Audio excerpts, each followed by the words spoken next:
और 12 बजे से अब तक किसान चिल्ला चिल्ला के बता भी रहा होगा भाई हमारी यह समस्या है, हमारी यह समस्या है। लेकिन एक चीज पर आप लोगों को विचार ये करना पड़ेगा कि अगर आप सब लोग जिस गांव से आए उसी गांव में भी अगर लौटते रहते तो वहां भी कोई सारा समाधान नहीं हो रहा था। वहां तुम केले पड़ के खाट पे विचार करो जाओ, भाई चकबंदी वालों ने मार लिए, बिजली वालों ने मार लिए, पटवारी ने मार लिए, उस खाट पे थे आवाज दूसरे खाट पे नहीं जाती। आप लोग जब यहां इकट्ठा हुए, इकट्ठा होकर आप 200 हो गए, 100 हो गए। अब वो जो आवाज एक आदमी की थी वह यहां से आके अब 100 आदमियों की आवाज होगी। इसे संगठन की आवाज कहें, इसे किसान की ताकत की आवाज कहें। और ये मत समझना कि आवाज उनके कान तक नहीं जा रही, यहां सीखना पड़ेगा। ये बिहार वाले बैठे यहां से सन 84 में चकबंदी हुई थी, एक आदमी गांव में चकबंदी करने नहीं गया।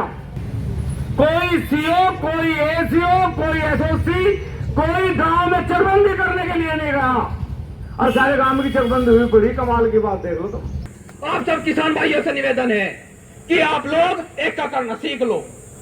जब तक आप लोग एक हो, आपकी व्यवस्थाएं एक हैं। ये सरकारें, ये किसान, ये जो सरकारें हैं ये किसान के सामने झुकने का काम करेंगी। आज तक इस देश के अंदर बड़े बड़े आंदोलन होते आए, आज तक ऐसा कोई आंदोलन नहीं हुआ कि जहां पर सरकार की जीत हुई हो और किसान अपनी बातों को लेकर वापिस आया हो। क्योंकि जब जब इस किसान ने ईमानदारी के साथ किसान की लड़ाई लड़ने का कार्य किया, तब तब कहीं ना कहीं सरकारों को किसान के सामने झुकना पड़ा। और आज हम दावे के साथ कह रहे कि अगर जिले के अंदर भ्रष्टाचार हुआ, वो भगवान परमात्मा साक्षी है, उसे साक्षी मानकर मैं एक बात कहना चाह रहे कि अगर जिले के अंदर भ्रष्टाचार हुआ, बिजली विभाग के अंदर भ्रष्टाचार हुआ, तो उसका इन्हें खुलासा करना पड़ेगा। अगर ये खुलासा नहीं करने के तो बाइज्जत किसान यही बैठा और तब तक बैठा रहेगा जब तक उनकी समस्याओं का समाधान नहीं होता। लेकिन सभी किसान भाइयों से अनुरोध है, आज आप लोग जिम्मेदार व्यक्ति इस पंचायत के अंदर बुलाए गए। आज आप लोगों को कहा गया था भाई ज्यादा संख्या न लेकर आइयो, क्योंकि अधिकारी भी व्यस्त हैं। हम लोग पूरी व्यवस्था के साथ आज जिला मुख्यालय पे इकट्ठा हुए। हम कोई व्यवस्था नहीं चाहते कि कोई व्यवस्था भांगो। अनि मेरी बात सुन लो भाई, जितने हम फिलहाल यहाँ संख्या में है, पूरी 5 मिनट लगे रोड पर जाने में हमें। पूरी 5 मिनट के अंदर इन अधिकारियों को टाइम लगेगा टीम बनाने का उन करप्ट विभाग के खिलाफ। लेकिन हम नहीं चाहते, हम चाहे कि शांतिपूर्ण तरीके से हमारा समझौता हो, शांतिपूर्ण तरीके से इसकी जांच हो कि जिले के अंदर भ्रष्टाचार हुआ कि नहीं हुआ। और जिन लोगों ने भ्रष्टाचार अगर किया तो सरकार उन्हें सजा देने का कार्य करे, उन्हें उनके पद से हटाने का कार्य करे। अभी मैं अपनी बात को विराम देने के साथ साथ अपनी आखिरी बात ये कहना चाहूंगा आप सब किसान भाइयों से कि हमारे सुनने में आया, हमारे बड़े हमें बता कर थे, हमारे बड़े हमें बताया गए थे कि जिस टाइम पर सन 70 और 80 के दशक में इस देश के अंदर एक मास्टर की तनख्वाह 40 से 50 रुपए प्रति माह हुआ करे थी, उस टाइम पर जो किसान की आय है वो उस मास्टर से ज्यादा हुआ करे थी। मैं सही कह रहा कि गलत कह रहा? यहाँ हमारे बड़े बैठे होंगे, उन्हें पता होगा इस बात का। और आज क्या व्यवस्था है देश के अंदर कि एक जो मास्टर की तनख्वाह है वो इस देश के अंदर 55 से 60 हजार रुपए नॉर्मली है महीने की। और किसान की आय, जो किसान के गन्ने का भाव है, जहां ये देश 21वीं सदी में जीने का काम कर रहा, जहां ये देश कह रहा कि हम विकासशीलता की ओर बढ़ रहे, वहां पर अब तक किसान को सिर्फ 370 रुपए प्रति क्विंटल गन्ने का भाव देने का काम ये सरकार कर रही है। सरकार को अपने परिश्रम करनी चाहिए। सरकार को देखना चाहिए कितनी महंगाई के दौर में जहां डीजल पर भाव बढ़ते जा रहे, पेस्टिसाइड पर भाव बढ़ते जा रहे, किसान के उपकरणों पर भाव बढ़ते जा रहे, जहां पे अगर इन्होंने एक जो इनकी है ना नकल, इन पर भी भाव बढ़ाने का काम करा तो इन्हें देखना चाहिए कि किसान का गन्ना ही तो है साहब।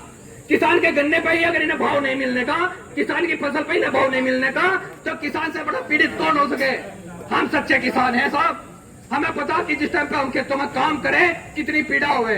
यहाँ कलेक्ट्रेट में मौजूद कर्मचारी शहर के नागरिक भी होंगे, उन लोगों को भी हमारी पीड़ा समझनी चाहिए कि अगर आज उनके घरों में अनाज है, पैसे से अनाज नहीं मिलता, अगर पैसे से अनाज मिलता है तो हम आपसे निवेदन करना चाह रहे हैं कि आप लोग पैसा फेंक दो और किसान को कह दो कि आप खेतों में मेहनत करना बंद कर दो, तब दिखाना कि आपके घरों में अनाज आवेगा कि नहीं आवेगा। हम हमेशा देश की तरक्की, देश की उन्नति में किसान हमेशा साथ देता आया। आप सबसे अनुग्रह है, मेरी विनती है कि बड़ी गर्मी हो रही, बड़ी गर्मी में आप लोग बड़ी ऊर्जा के साथ इस धरने स्थल पर मौजूद हो। सभी किसान भाइयों से, बड़े बुजुर्गों, नौजवान साथियों से निवेदन है कि बड़ी शालीनता के साथ, बड़े आराम के साथ आप लोग धरने पर जमे रहे। आपका जमना ही इस धरने की मूल्यता है। अगर आप लोग इकट्ठे हैं, आप लोग एक दूसरे की भावनाओं को समझते हैं, आप लोगों के दिल में किसानों के लिए प्यार है, अपनी किसानी के लिए प्यार है, अपने देश के लिए प्यार है, तो आपसे निवेदन है कि आप धरने स्थल पर मौजूद रहें और तब तक इस लड़ाई को लड़ने का कार्य करें जब तक इन अधिकारियों के कान पर जू नहीं चल।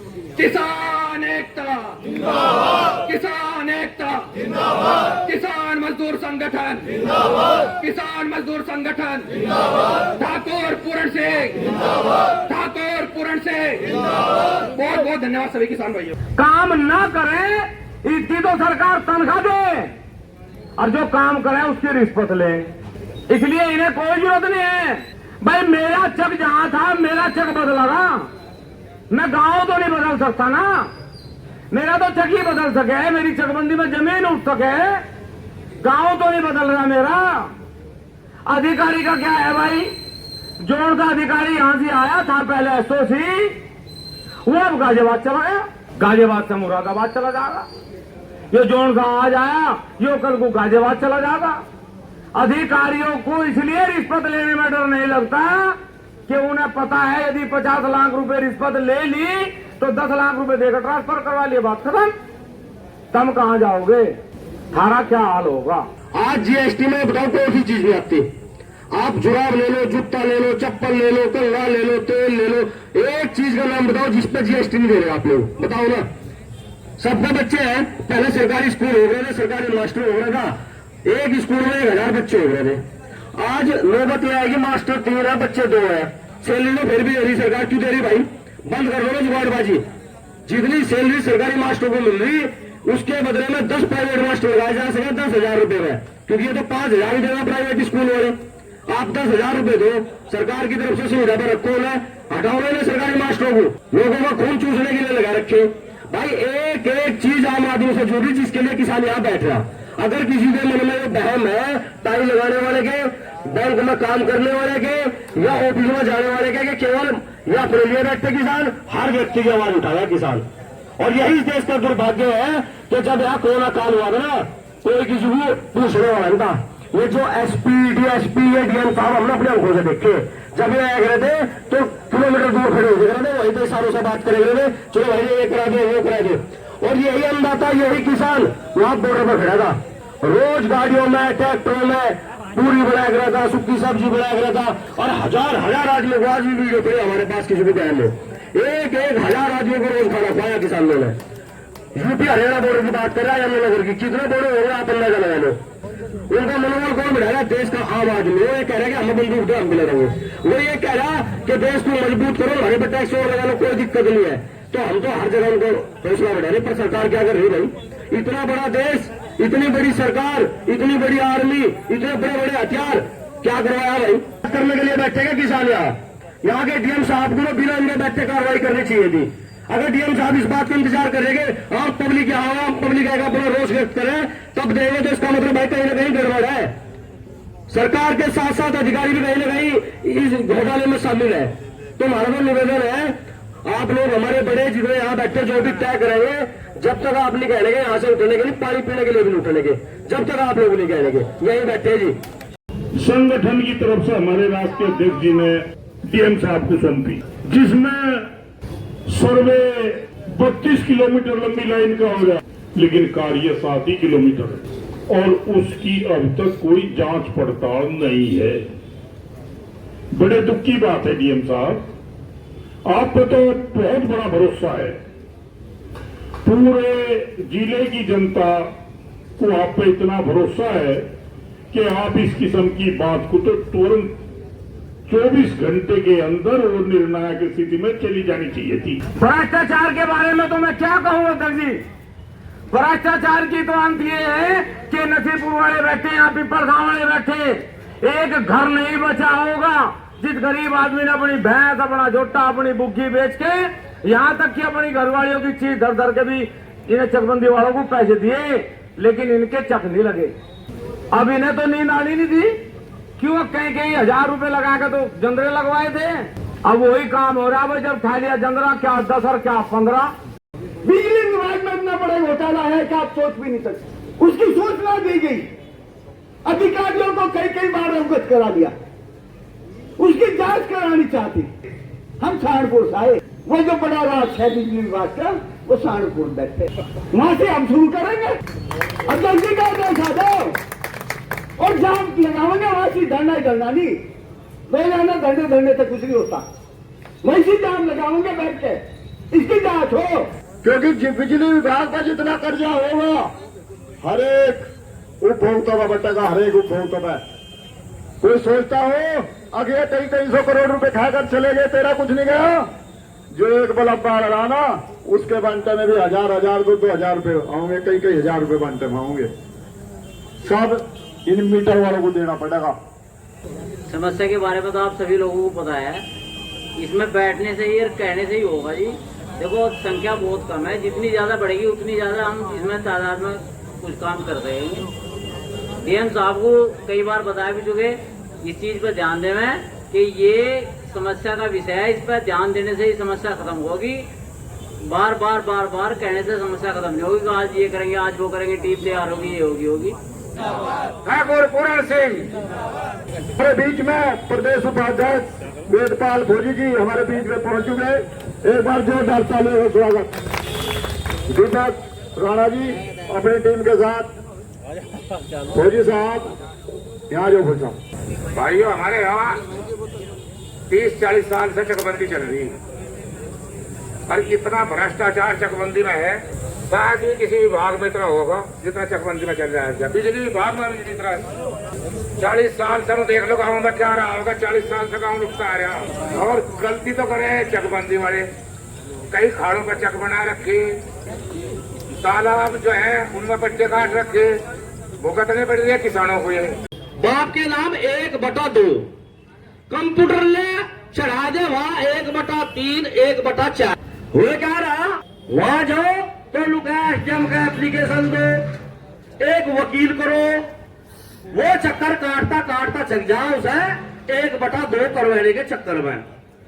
वो समस्या हल नहीं हो रही भाई। जिले में जिसकी गाड़ी का चलान होगा ना, ये तो जो कुछ होगा हो गई, पर हम लंके की चोट पर कह रहा हूं, चलान ही भुगता जाएगा। नहीं बाहर जाने की जरूरत नहीं, तो अपनी गाड़ी लियो, वो चलान यही भुगता जाएगा, और वो चलान लेकर जिले गिरा वही होगा। इतनी टेंशन न लो, जिले में हम भी रहे, ऐसी बात नहीं है। मैं कह रहा कि भाई सबको ये लड़ाई लड़नी पड़ेगी। इतनी लड़ाई है, अब पूछो ना। अब भागा बना दिया, देखो बुरा मान लियो, जैसे लोग कहते हैं ना, टुकड़ा घेर दिया। ये जो नाच दे रहे ना 2-4 देनी, बस सरकार ने सोच रही किसानों को सारा देश दे दिया तुमने, और चीज में किसी की नहीं करीब है। 2000 रुपए के किसान की पेंशन बढ़ रहेगी, और जो भी नहीं मिल रही। यहाँ क्या हो, अगला जितनी पहली होगी तो तेरी पेंशन मुझे दे दी, मैं बढ़ाऊंगा। जितनी तेरी पहली विधवा पेंशन होगी मुझे पैसे दे दे, मैं बढ़ाऊंगा। सब लगे पड़े, जितने भी यहाँ सी कलेक्ट्रेट में है, तहसील में है, कुछ गांव में है, सब लगे पड़े। वो 2000 रुपए भी देकर बढ़ते नहीं। जो विधवा औरत हो जाए इस देश में, इस सरकार में, उसने कहा कि उसे 30,000 रुपए मिलेंगे। ऐसे 10 वहां से मुझे रोज मिले कि वे लोग है हमने 2000 रुपए दे दे, साल भर हो गया, और भारी वो हमें 30,000 रुपए मिलेंगे। और अपना अधिकार घोषणा सिखाया, और पूरी दुनिया में जिस किसान नेता ने किसानों को मान सम्मान दिलाया, आज उस बहुत बड़े किसान नेता स्वर्गीय किसानों के मसीहा चौधरी महेंद्र सिंह टिकैत जी की पुण्यतिथि है। मेरा सभी से कि एक बार चौधरी महेंद्र सिंह टिकैत जी की इस पुण्यतिथि पे सभी एक बार खड़े होकर 2 मिनट का मौन करेंगे और उन्हें सच्ची श्रद्धांजलि अर्पित करेंगे। और राम। किसान मसीहा के चौधरी महेंद्र सिंह टिकैत। अगर रोड पे एक टोल टैक्स लगाया जा तो उस रोड पर जो गुजरने वाली बस है उसका रेट बढ़ा दिया जा, और वो सब आप किराए के दामों में जाके आप उन्हें देने का काम करें। अगर बिजली विभाग में इतना बड़ा घोटाला हो रहा तो एक तक लोगों ने किसानों पे प्रत्येक यूनिटों का रेट बढ़ाया, जब जाके जो एक तक मीटर है, जो प्राइवेट मीटर जैसे अध्यक्ष जी ने बताया था 25-25 हजार रुपए लेने के काम कर रहे, तो सब आप लोगों के अंदर से निकाला जाएगा। मैं अपने सभी भाइयों से, सभी किसान भाइयों से और मजदूरों से एक चीज को बहुत ध्यान से समझने की जरूरत है कि आज जितने भी देश के अंदर घोटाले हो, जितने भी उत्पीड़न हो रहे हैं, वो सब आपके हो रहे हैं कि जीएसटी ये बड़े लोगों का धंधा है, बड़े लोगों का तो जीएसटी था। भाई हम तो गरीब आदमी, हमारे पास आज जीएसटी दे, लेकिन कान खोल कर सुन लो, जीएसटी जो एक गरीब है ना, जो भीख मैंग का अलावा है, अगर वो चूल्हा चलाने का काम करे तो उसका जो हल्दी नमक मिले चावल उस पर भी वो जीएसटी देगा ना। अगर वो कोलगेट करा ना तो उस पर भी जीएसटी देगा ना। ऐसा नहीं है, आप सब लोगों को जीएसटी जाके इतना बड़ा धंधा चला जाए, लेकिन आप चुप होने का काम ना करें, इन लोगों को चेताने का काम करें। ये तो प्राइवेट जितने भी है आज रोडों पर जितने टोल टैक्स लगा दिए, ये धंधे खोल दिए, ये सरकारों ने धंधे खोल दिए आपकी जेब से, आपकी जेब से पैसा डायरेक्ट निकला दे रहा। किसान मजदूर संगठन, किसान मजदूर संगठन